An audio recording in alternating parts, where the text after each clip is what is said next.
Mga kapuso, 6 na araw na lang bago ang simula ng paggunita sa Semana Santa ng mga Katoliko. Kaya naman kasabay nito, inaasahan na dagsa ng mga pasaherong magsisiuwian. Kaya tiniyak ng LTFRB1 at ilang transport group na 100% ng mga modern jeeps sa rehiyon ang bibiyahe sa Holy Week. Kaugnay niya nakatutok live si Jasmine Gabriel Galban.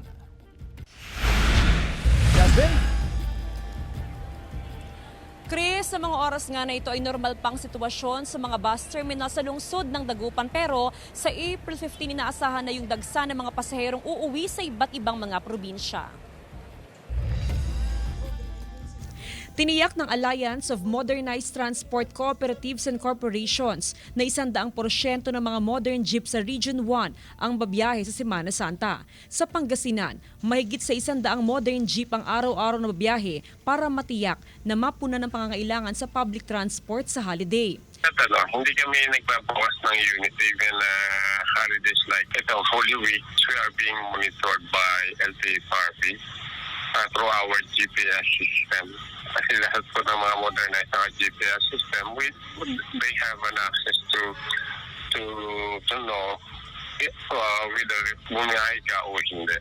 Nasa mahigit 400 modern jeep ang inaasahang babiyahe sa buong Region 1. Bago ang Semana Santa, tiniyak ng LTFRB ang inspeksyon sa mga public transport.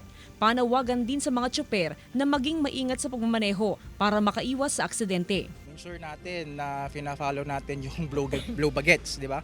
Ang sine-check natin yung sasakyan tsaka yung sarili natin kung kaya natin mag-drive. Malaking bagay para sa mga pasahero na may sapat na bilang ng mga masasakyan sa Semana Santa, lalo pat inaasahang dadagsa ang mga pasahero. Importante para hindi maglakad. Dagsa na rin ng mga pasahero sa terminal ng bus sa Laoag City. Ayon sa dispatcher, kahapon nagsimulang dumagsa ang mga pasahero. Galing sa Metro Manila ang karamihan ng pasahero. Inaasahan na mas marami pa umano ang magsisidatingan ngayong linggong ito para sa Semana Santa. Chris, kasabay ng inaasahang dagsa ng pasahero na uuwi sa Semana Santa ay pinaghandaan din ng iba't ibang kumpanya ng bus yung napakainit na panahon.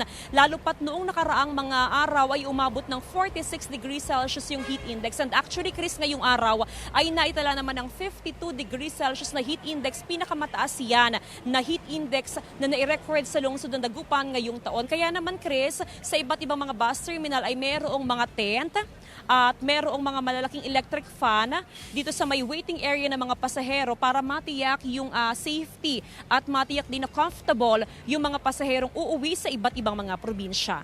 Chris? Maraming salamat, Jasmine Gabriel Galban.